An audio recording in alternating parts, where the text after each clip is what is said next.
Segunda Corintios 1. La meditación de esta tarde está basada en los versículos del 21 al 23. Leo para ustedes. Y el que nos confirma con vosotros en Cristo, y el que nos ungió es Dios, el cual también nos ha sellado y nos ha dado las arras del Espíritu en nuestros corazones. Mas yo invoco a Dios por testigo sobre mi alma, que por ser indulgente con vosotros, no he pasado todavía a Corinto. Que el Señor nos auxilie. Este fragmento es la continuación de una defensa que el apóstol Pablo está haciendo. El apóstol Pablo tiene adversarios ahí en la iglesia en Corinto. Y han dicho algunas cosas de él. Y él está defendiéndose ante esas acusaciones. Recuerden que él dijo que iba a ir y no pudo ir, no fue. Y algunos están tomando eso como falta en su carácter. Como que lo que él piensa es según la carne. Como que él era así y no a la vez. Entonces estos versículos son parte de esa defensa. En este fragmento hay al menos tres cosas que quisiera compartir con ustedes, que están contenidas aquí, al respecto de los juramentos, porque el apóstol Pablo está jurando ahí, la confianza en Dios, de que Dios ha de defenderlo ante las acusaciones, muy parecido a como acabamos de leer en el Salmo. Gente está hablando contra mí. ¿Quién me puede defender? Solo Dios. Y finalmente, hay varias acciones aquí que son obra del Espíritu Santo. Y tendremos entonces que repasar esa doctrina esencial, indispensable del cristianismo, la doctrina del Espíritu Santo. Quisiera entonces iniciar, y esta es la parte más breve, por el juramento de Pablo. Realmente él, en el versículo 23, cuando dice, mas yo invoco a Dios por testigo sobre mi alma, está jurando. Algunas personas piensan que jurar es solo cuando usted dice, lo juro. Pero los juramentos se usan al menos en dos sentidos. Uno, cuando usted promete algo. Si usted promete algo y asegura que lo va a hacer, usted está jurando. Y segundo, cuando usted está asegurando que lo que usted dice es cierto e invoca algo superior a usted mismo, usted está jurando. Nosotros creemos que solamente existe un juramento válido y es el que se hace en el nombre de Dios y según la verdad. Deuteronomio 6:13 nos dice así: a Jehová tu Dios temerás y a Él solo servirás y por su nombre jurarás. Es decir, que hasta es mandamiento que nosotros juremos en el nombre del Señor. Pero como les digo, a veces pensamos que solo el juramento, si digo esas palabras, lo juro. La Biblia también es muy clara con respecto a cuán graves son los juramentos falsos. En Mateo capítulo 5, Cristo se enfrenta a los judíos y les dice, yo os digo, no juréis en ninguna manera. Y él después describe las maneras en que los judíos hacían juramentos. Aseguraban sus palabras por medio de juramentos así. Dice, no juréis ni por el cielo, porque es el trono de Dios, ni por la tierra, porque es el estrado de sus pies. No esté invocando nada de lo creado. Y el mismo Santiago, en su epístola capítulo 5, versículo 2, dice, pero sobre todo, hermanos míos, no juréis, ni por el cielo, ni por la tierra, ni por ningún otro juramento, sino que vuestro sí sea sí y vuestro no sea no, para que no caigáis en condenación. Entonces, debemos primero ver que este juramento de Pablo es solemne, válido, y porque está invocando a Dios. Pero si su juramento, si alguien se atreva a asegurar algo que no es cierto, sepa que ha tomado el nombre de Dios en vano. Y el tercer mandamiento dice, no dará por inocente Jehová al que tome su nombre en vano. Así que nosotros estamos llamados por Dios a ser hombres y mujeres de verdad, que hablan la verdad, que nunca dicen una mentira y que nunca modifican la verdad, que no exageran tampoco. Simplemente sí, sí o no, no. Pero no necesitamos de juramentos para que se nos crea. Y sin embargo, nosotros hacemos juramentos en el nombre del Señor. Uno de ellos es el ser unidos a la iglesia, y antes de ese, el bautismo. Son expresiones de juramento porque estamos haciendo implícitamente una promesa. Y si no la cumplimos, estamos tomando el nombre de Dios en vano. Los que son casados, sea quien sea que haya realizado esa ceremonia, debe recordar que como el matrimonio es instituido por Dios, Dios es testigo de ese acto y usted prometió algo delante de Dios.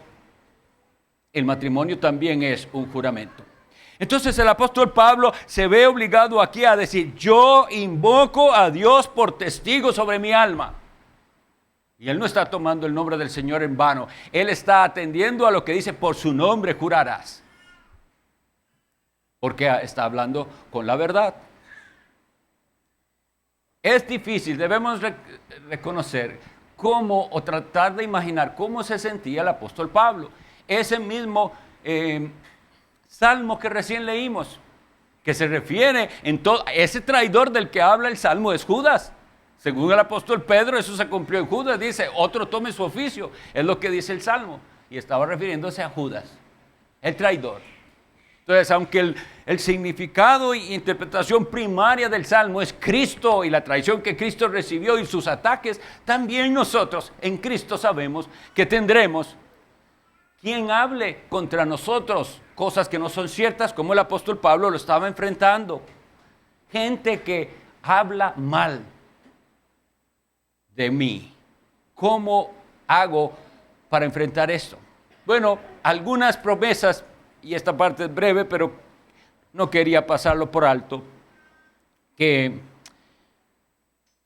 él dice, y el que nos confirma con vosotros en Cristo y el que nos ungió es Dios. Entonces vamos a Dios, Dios es el que nos puede. El Salmo 34:7 dice, el ángel de Jehová acampa alrededor de los que le temen.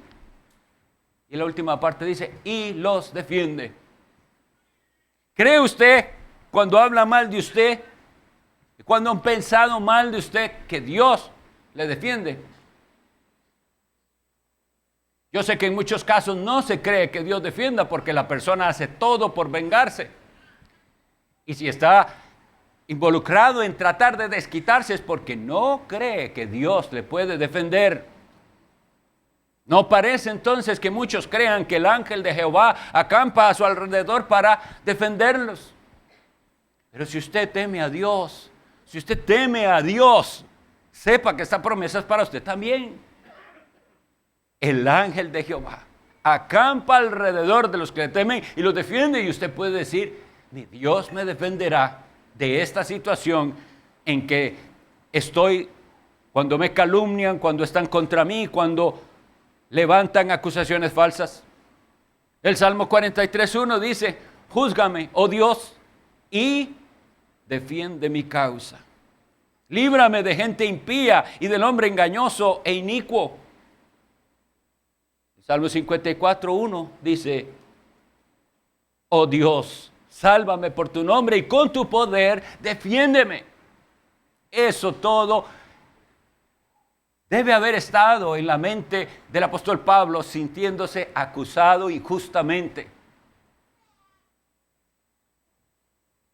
Y es necesario que nosotros también aprendamos a ir a la palabra y a las promesas de Dios, que como hoy hace 8 días vimos, todas las promesas de Dios son en Él sí y en Él amén.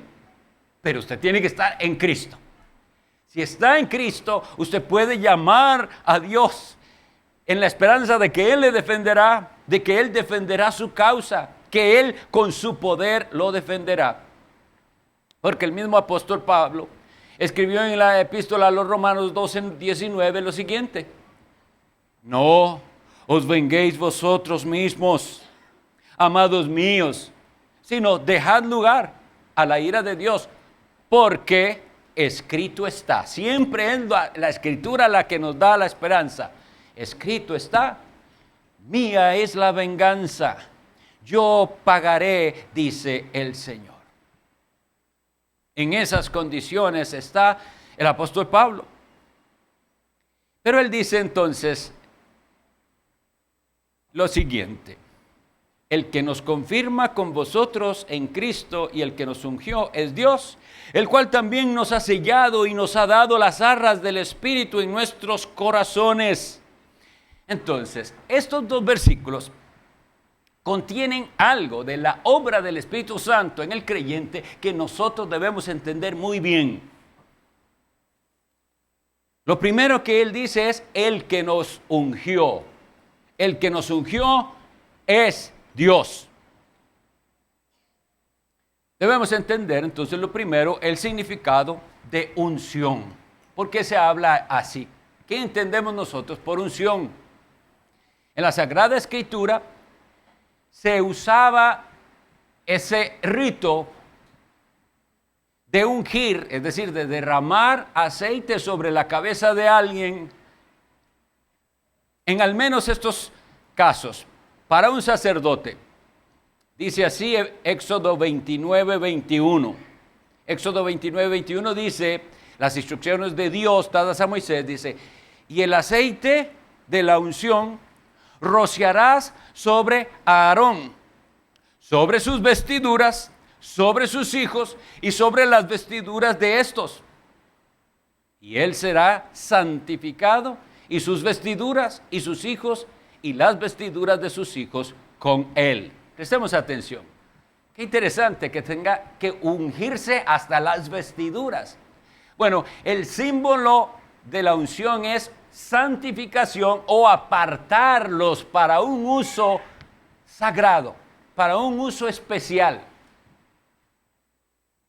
Recordemos que son conceptos muy importantes porque nosotros vivimos en una sociedad en la cual la gente considera santo a alguien solo una vez que se muere, y si fue muy bueno y hace un milagro, la Iglesia de Roma dice que entonces lo declaran santo, pero ese concepto no viene de la Biblia. Aquí vemos que están santificando vestiduras a los hijos de Aarón y a Aarón mismo, y lo que se está haciendo es apartándolos a ellos, apartándolos de una manera especial para Dios. Y ese símbolo de la unción, eso es lo que representa. También al rey había que ungir. Dice así, 1 de Samuel 16:13. Y Samuel tomó el cuerno del aceite y lo ungió en medio de sus hermanos, y desde aquel día en adelante el Espíritu de Jehová vino sobre David. ¿Cuál es este episodio? Recuerden, Dios había desechado a aquel rey que desechó la palabra de Dios, a Saúl. Y Dios le dice a Samuel, porque Samuel lloraba a Saúl, y le dice: yo me he provisto de un rey. Levántate, toma tu cuerno, vaya, y yo le voy a decir quién. Y va a la casa de Isaí, y vienen todos los hijos, ninguno de los 7, el último, el 8º hijo, a ese escogió Dios. Y este acto, oigan lo que provocó. Samuel toma el cuerno, lo unge en medio de sus hermanos. ¿Y qué sucede? Desde aquel día el Espíritu de Jehová vino sobre David. ¿Entendemos entonces un poquito más el concepto de unción?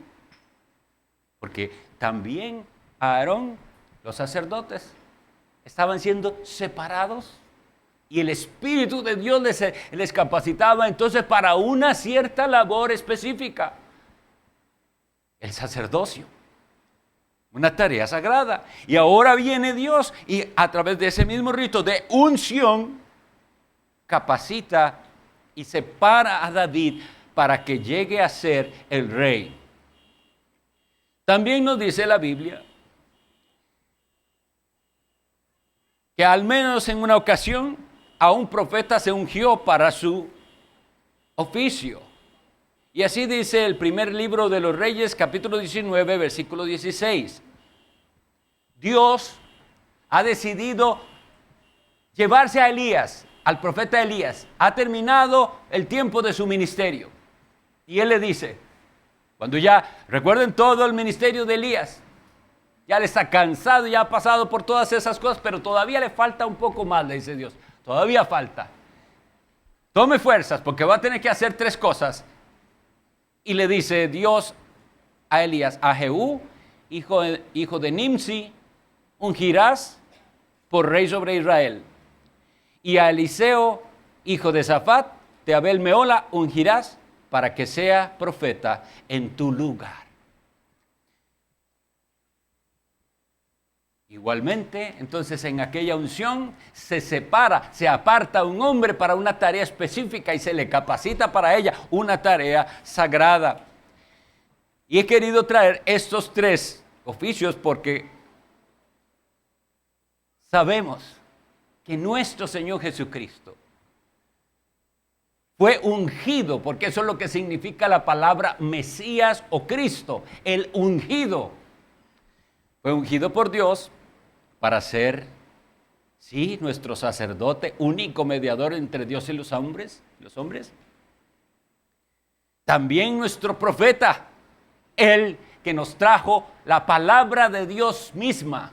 No solo habló las palabras de Dios, sino que él mismo es la palabra de Dios hecha carne. Y finalmente él es nuestro rey ungido para reinar sobre el pueblo de Dios. Espero entonces que esto nos aclare un poquito el uso de la palabra ungir. Pero aquí lo que dice es esto. El que nos confirma con vosotros y el que nos ungió.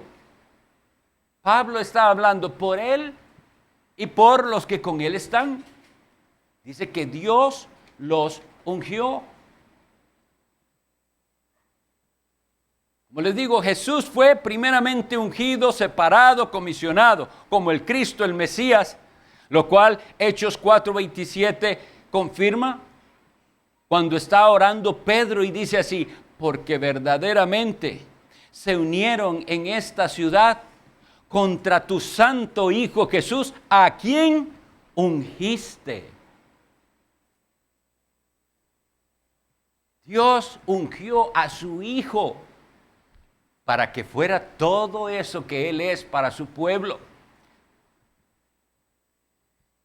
Pero Pablo está hablando de que Dios los ungió a Él. ¿Hasta dónde llega esa unción? ¿Es solo para Cristo? ¿Es solo para los antiguos profetas, sacerdotes y reyes? Primera carta de Juan, capítulo 2, versículo 20.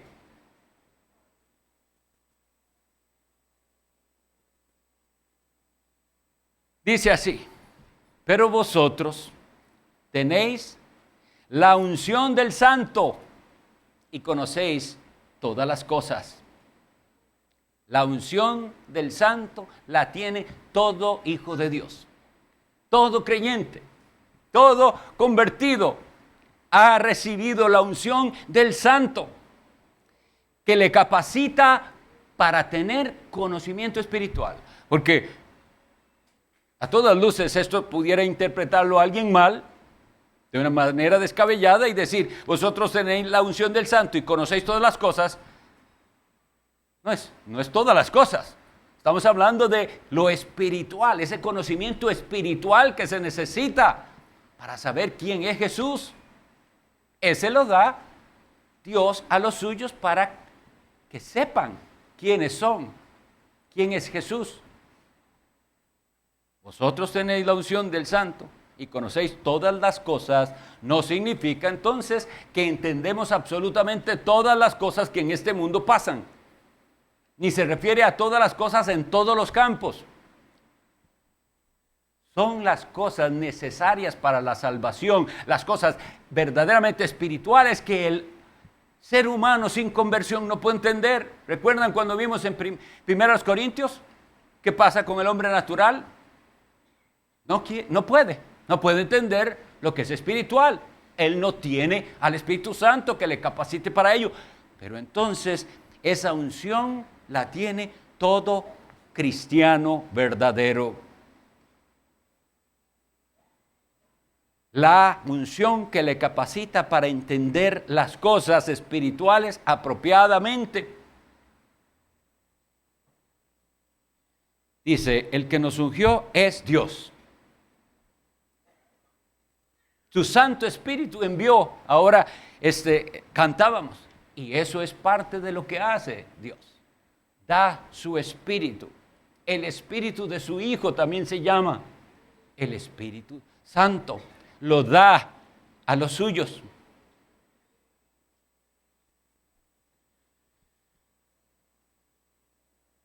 Y además de decir esto, dice, el que nos ungió es Dios, el cual también ¿qué? Nos ha sellado. Otra muy importante ilustración al respecto del Espíritu Santo. Sellar. Entonces, ¿qué entendemos como esto de sellar? Antiguamente, el sello podía tener al menos dos significados. Tanto un significado de propiedad, algo que tiene un cierto sello porque le pertenece a la persona dueña de ese sello. Y también un significado de autenticidad. Por ejemplo, recuerden cómo reyes sellaban un edicto, una carta, dice, y sellado con el anillo del rey. Eso lo leemos, por ejemplo, de Asuero. También de Darío, que él selló con su anillo. Pero parece que era una práctica aún mucho más antigua, porque también cuando en cierto episodio Judá mismo, un hijo de Jacob, se le pidió en prenda, déjeme el sello y el báculo. El sello. Quiere decir que él tenía algo que identificaba las cosas que eran de él. Entonces, pensemos al menos en esos dos significados. El sello, sea que fuera en un anillo o de otra manera, significaba eso, propiedad, identificaba el objeto del propietario, o autenticidad. Es decir, yo no voy a creer cualquier carta que usted me muestre. Vamos a ver, ¿tiene el sello de la persona que tiene autoridad?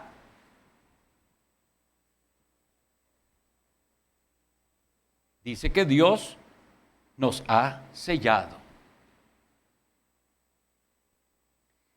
La Biblia habla de este sello, el sello de Dios.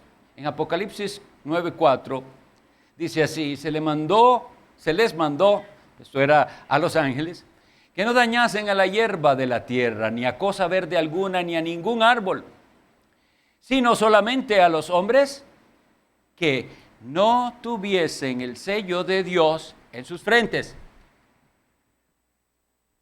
El sello de Dios está en la frente de los suyos. Y obviamente no es algo físico ni visible a la vista humana.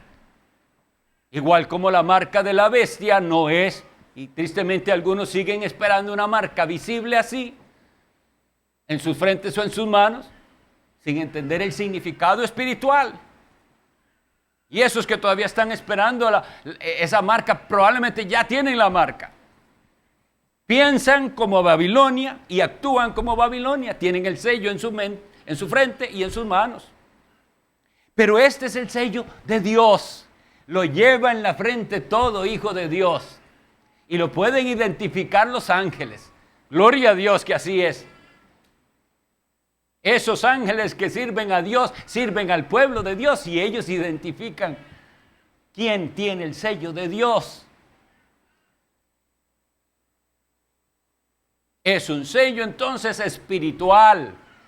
Estamos hablando de cosas espirituales. Él nos ungió para entender lo espiritual. Y de ese sello se dice en la segunda carta a Timoteo, capítulo 2, versículo 19. Segunda a Timoteo 2, 19.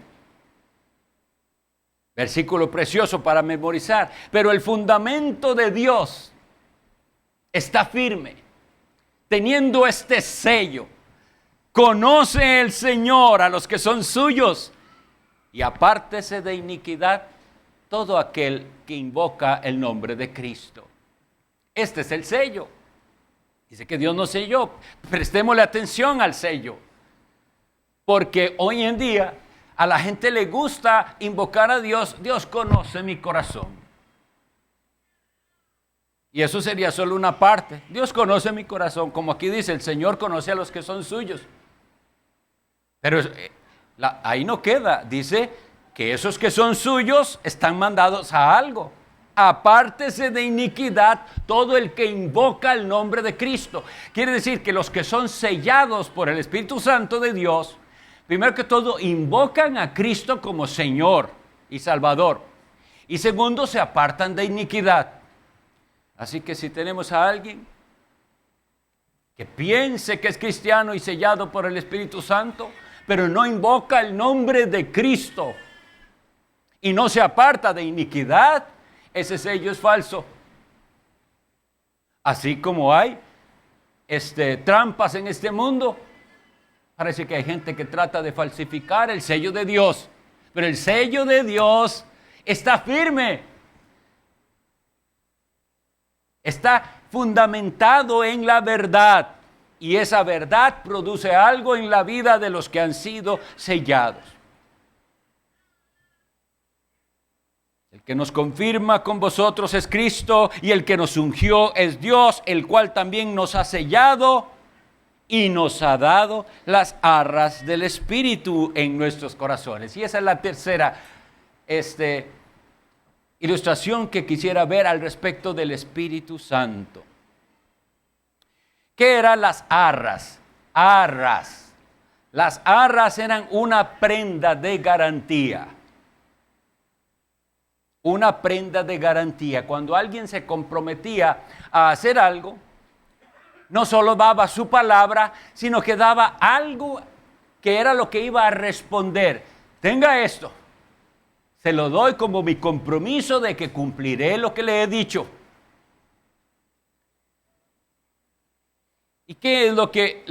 esta palabra, arras, se usa en otros lugares también de la Escritura. Leamos, por ejemplo, en el capítulo 5, versículo 5, donde también nos dice así: mas el que nos hizo para esto mismo es Dios, quien nos ha dado, y otra vez esa palabra, las arras del Espíritu, esa prenda de garantía.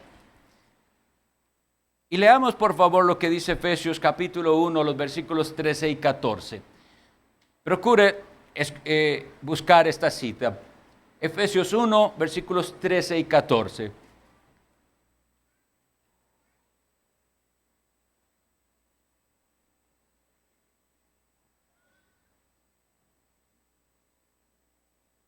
En Él, y eso es Cristo, también vosotros, habiendo oído la palabra de verdad, y ahora describe a esa palabra de verdad, ¿cuál es? El evangelio de vuestra salvación, y habiendo creído en Él, fuisteis sellados con el Espíritu Santo de la promesa. Y el 14 dice que es las arras de nuestra herencia, hasta la redención de la posesión adquirida para alabanza de su gloria. Vean qué hermoso y qué claro está aquí.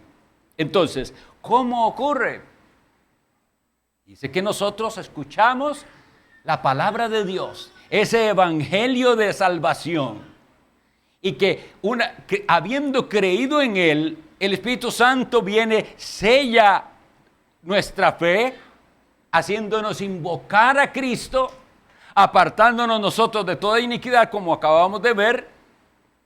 Y luego dice que ese Espíritu Santo nos es dado como arras de nuestra herencia. hay una herencia. El heredero de todo, el primogénito es Jesús. Él es heredero de todo, pero nosotros en Cristo, una vez más, fuera de Él nunca, pero en Cristo somos coherederos. Y se nos ha dado entonces algo en garantía de que verdaderamente recibiremos la herencia que Cristo ganó para nosotros. Y eso que se nos ha dado es el Espíritu Santo. Pero entonces, habiendo dicho que el Espíritu Santo está visto aquí como la unción y como un sello y como arras, alguien simplemente pudiera pensar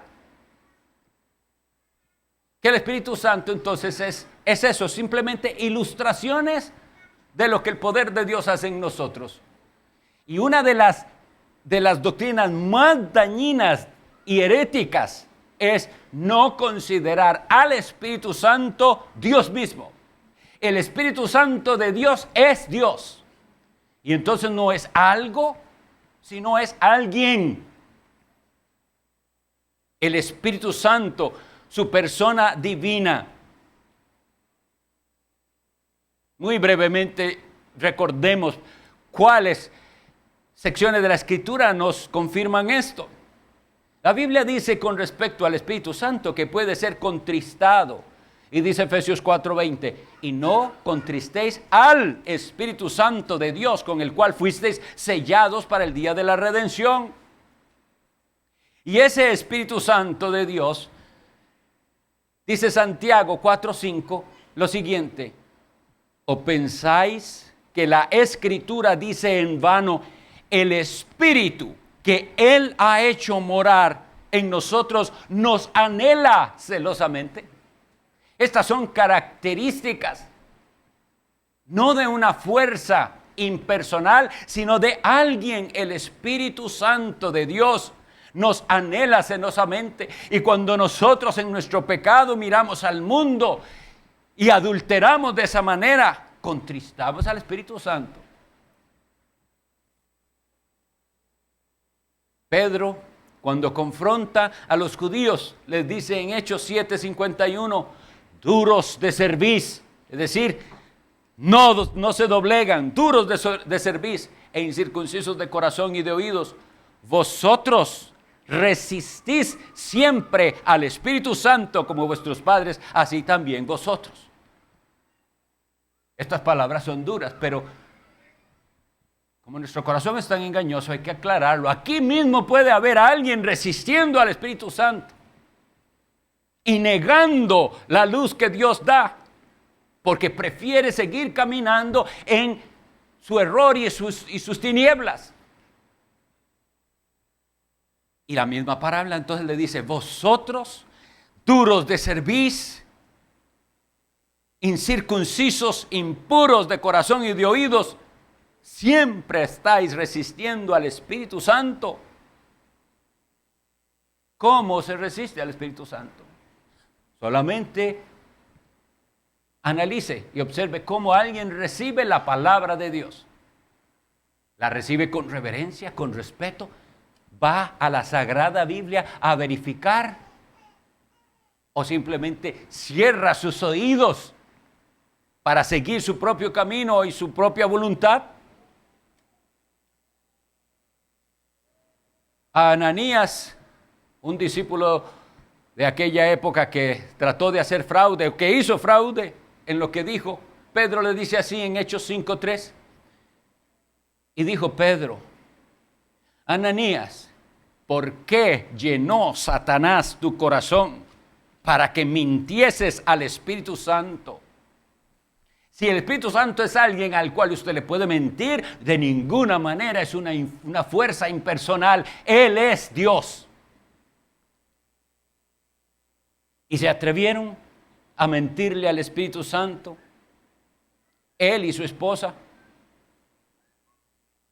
fingiendo lo que no son. Así se le miente al Espíritu Santo. Y vuelvo a decir, tristemente pudiera haber aquí a alguien que le miente todavía al Espíritu Santo y piensa que guardar las apariencias es lo único que necesita. No se dé por cristiano si usted no ha recibido esa unción, ese sello de Dios, y si usted no tiene las arras. El Espíritu Santo, Dios lo dio, según el apóstol Pedro también, a los que le obedecen. Dice así: nosotros somos testigos suyos de Cristo. Dice, somos testigos suyos de estas cosas, y también el Espíritu Santo, el cual ha dado Dios a los que le obedecen. Interesante, ¿eh? El Espíritu Santo dio Dios a los que le obedecen. ¿Y qué es lo que manda Dios? Para saber de qué manera es que esa persona tenía que obedecerle a Dios para que recibiera el Espíritu Santo. En el capítulo 6 de Juan, ellos llegaron y le dijeron muy claramente a Jesús: ¿qué haremos para poner en práctica las obras de Dios? ¿Qué es lo que hay que hacer? ¿Qué tenemos que hacer nosotros? Y Jesús le responde: esta es la obra de Dios, que creáis en el que Él ha enviado. Interesantísimo, porque cuando ellos quieren decir, ¿qué tengo que hacer yo? Él les dice, esto es lo que Dios hace. Que crean la obra de Dios. Entonces, al que obedece y cree en Jesucristo, le da Dios el Espíritu Santo. Jesucristo hizo esta promesa en Juan 14, 26. Mas el Consolador, el Espíritu Santo, a quien el Padre enviará en mi nombre, Él os enseñará todas las cosas y os recordará todo lo que yo os he dicho. Os enseñará todas las cosas. Muy similar a lo que leímos en la primera carta de Juan. Tenéis la unción del Santo y por eso conocéis todas las cosas.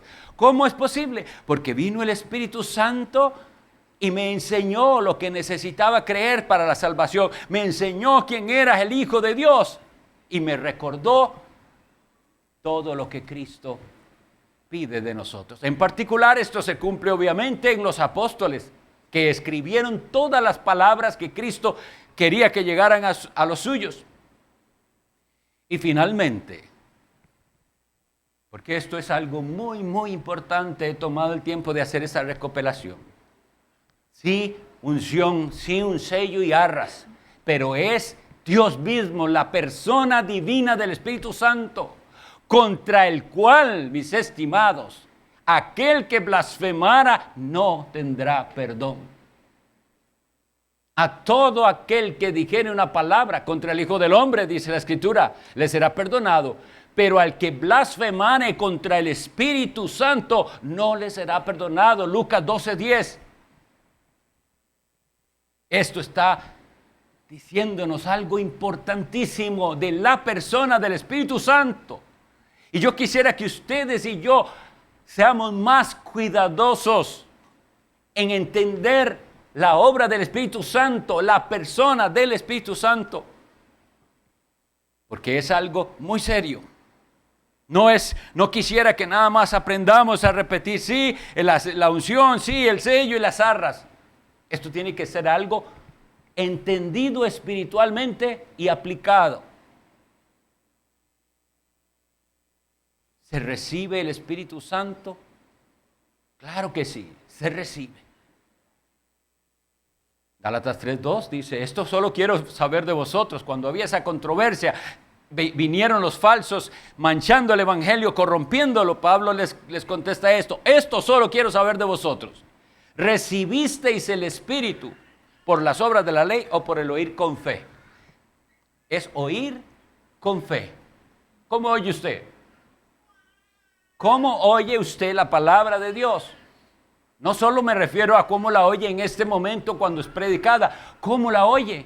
Cuando usted lee la Biblia, ¿cómo lo hace? ¿Lo hace con fe? Me temo que muchos simplemente leen y no lo hacen con fe.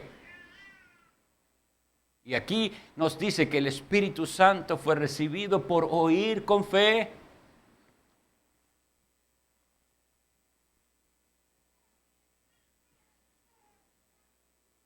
Eso ha hecho Dios con nosotros. Nos ha dado la mayor bendición.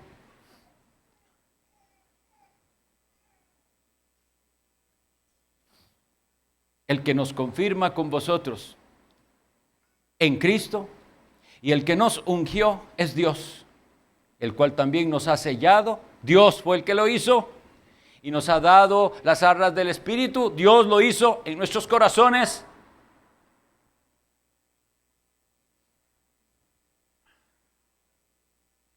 Y con respecto al Espíritu Santo, algo que puede ser no tal vez fácil de comprender, pero la Biblia lo dice, es que lo tenemos, pero tenemos que pedirlo. Está con nosotros, según Cristo dijo, como nuestro compañero inseparable, el que nos enseña, el que nos guía, y sin embargo tengo que pedir más de Él. Todo un estudio aparte sería, y no es el momento ni hablar de la llenura del Espíritu Santo, pero sí seamos serios en pensar que si nosotros pasamos por un pasaje como esto, donde nos habla de que Dios nos ungió, de que Él nos ha sellado y que nos ha dado las arras del Espíritu, y todo esto tiene que ver con la doctrina del Espíritu Santo, debemos nosotros poder decir, ¿entendemos la doctrina del Espíritu Santo? ¿O seremos como aquellos a los que Pablo llegó en Éfeso? ¿Recuerdan? Recibisteis el Espíritu Santo cuando creísteis. ¿Ustedes recibieron ya el Espíritu Santo? La respuesta debe ser clara y concisa. Sí, amén. El día en que vi a Jesús como mi Señor y Salvador, el día en que fui a Él humillado, pidiendo perdón por mis pecados y creyendo en el sacrificio que Él hizo en la cruz del Calvario, ese día. Pero aquellos dijeron, ni siquiera sabemos si hay Espíritu Santo. Y qué terrible, siendo que es, como dije, tan grave que la blasfemia contra el Espíritu Santo no puede ser perdonada. La pregunta aquí sería, ¿tiene usted el testimonio del Espíritu Santo? ¿Le ha dado Dios las arras? Otra manera de ilustrarlo es, hoy en día, por ejemplo, y desde hace mucho tiempo, cuando un hombre se compromete, busca un anillo bien hermoso. Usualmente se dice que un diamante porque dura para siempre, lo que sea, pero le da un anillo. Y ese anillo se llama anillo de compromiso. Esos son las arras. Y aquella joven que recibe el anillo de compromiso, de cuando en cuando ve el anillo y ve en eso la promesa que le hizo él. Yo me voy a casar con usted.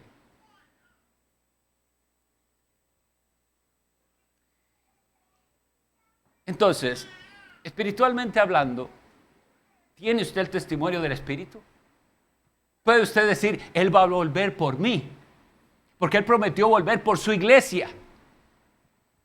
La iglesia de Cristo es la que tiene ese anillo, las arras, y de cuando en cuando lo vuelve a ver. Es decir, usted no puede ignorar al Espíritu Santo y ser cristiano.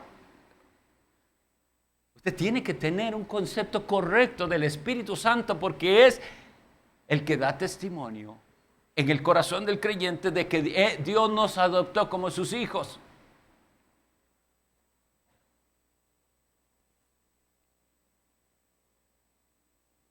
¿Cuál es su relación entonces con el Espíritu Santo? ¿Anhela usted al Espíritu Santo? Como dice aquí que Él anhela al creyente, dice el Espíritu que le ha hecho morar en nosotros, nos anhela celosamente. Deberíamos nosotros anhelarlo a Él y quitar de nuestra vida todo aquello que entorpece esa comunión.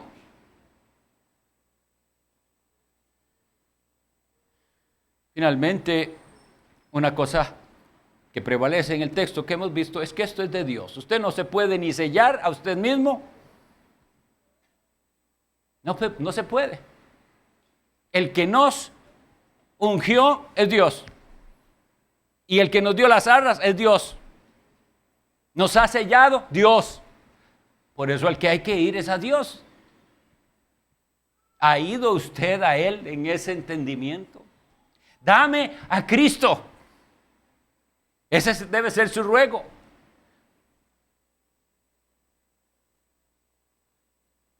Bueno, si entendemos esto, quiera el Señor entonces hacernos más fieles cumplidores de promesas y poder invocar a Dios adecuadamente cuando debe ser invocado y nunca tomar su nombre en vano. Esas dos cosas al menos quisiera que queden de nuestra meditación de hoy. Porque él termina diciéndolo así en el versículo 23, mas yo invoco a Dios por testigo sobre mi alma. Ahora, dejaremos eso para luego, pero él tenía una razón para haber actuado como actuó.